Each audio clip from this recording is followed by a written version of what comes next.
جب گھر میں ایک مرد نے اپنی طرف سے قربانی کی، کیا وہ قربانی تمام گھر والوں کی طرف سے کافی ہو جاتی ہے یا نہیں، یا سب کو الگ الگ کرنا ضروری ہے؟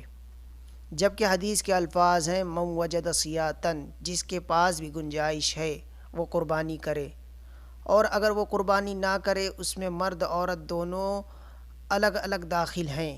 جو بھی گھر میں بالغ ہے وہ اگر صاحب نصاب ہے تو وہ قربانی کرے گا۔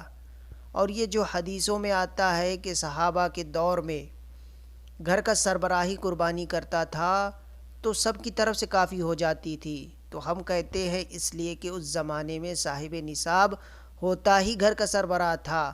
خواتین کے پاس تھوڑی پیسے ہوتے تھے، بہت کم ایسی خواتینیں ہوتی تھیں کہ جن کے پاس زیادہ پیسے ہوں، اور آج کل خواتین کے پاس اتنا سونا ہوتا ہے کہ مرد بیگم سے پیسے مانگ رہا ہوتا ہے آج کل۔ اس زمانے میں عمومی طور پر ایسا نہیں ہوتا تھا، کہیں کہیں ہوتا تھا کہ عورتیں زیادہ مالدار ہوتی تھیں، لیکن عمومی طور پر رواج ایسا ہی ہوتا تھا کہ عورتوں کے پاس پیسہ نہیں ہوتا تھا، پیسہ ہوتا تھا مردوں کے پاس، وہ صاحب استطاعت ہوتے تھے۔ بعض لوگ کہتے ہیں کہ حضرت عمر اور حضرت ابوبکر نے قربانی نہیں کی، اگر یہ واجب ہوتی تو حضرت ابوبکر عمر بھی تو کرتے قربانی۔ تو اس کے دو جواب علماء نے دیے ہیں۔ ایک تو یہ ہے کہ وہ صاحب نصاب نہیں تھے۔ حضرت ابوبکر اور عمر جب خلفاء راشد تھے تو ان کی قربت تو پوری دنیا میں مشہور ہے کہ جن کے کپڑوں میں پیوند لگانے کے پیسے نہ ہو، وہ بکرا خریدنے کے پیسے کہاں سے ہوں گے ان کے پاس؟ تو حضرت ابوبکر اور عمر نے جو اپنے دور خلافت میں جو قربانی نہیں کی تو اس کی وجہ یہ ہے کہ وہ صاحب نصاب نہیں تھے۔ دوسری وجہ یہ بھی ہو سکتی ہے کہ جو راوی یعنی بیان کرنے والا ہے حضرت ابوبکر اور عمر نہیں کرتے تھے تو عین ممکن ہے، یعنی ہو سکتا ہے کہ انہوں نے نہ دیکھا ہو، اور اگر وہ کرتے بھی ہو تو الگ الگ کرتے ہو، یعنی چھپا کے۔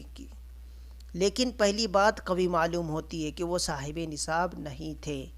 بعض لوگ کہتے ہیں کہ انہوں نے تو اس لیے نہیں کی کہ لوگ اس کو واجب نہ سمجھے، تو بھائی اس لیے کہ غریب آدمی بھی اس کو واجب نہ سمجھے۔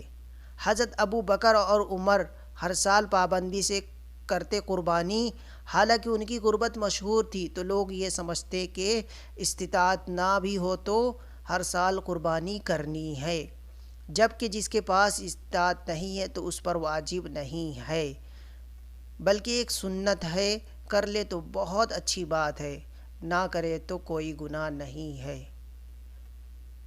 چونکہ یہ حدیث ہے کہ نبی کریم صلی اللہ علیہ وسلم نے ہر سال پابندی سے کی ہے، اور آپ نے اس کی بہت تاکید بیان کی ہے، اور خاص طور پر یہ حدیث ہے کہ جس کو اکثر محققین صحیح قرار دیتے ہیں کہ جس نے قربانی کی استطاعت کے باوجود بھی قربانی نہیں کی وہ ہماری عیدگاہ کے قریب بھی نہ آئے۔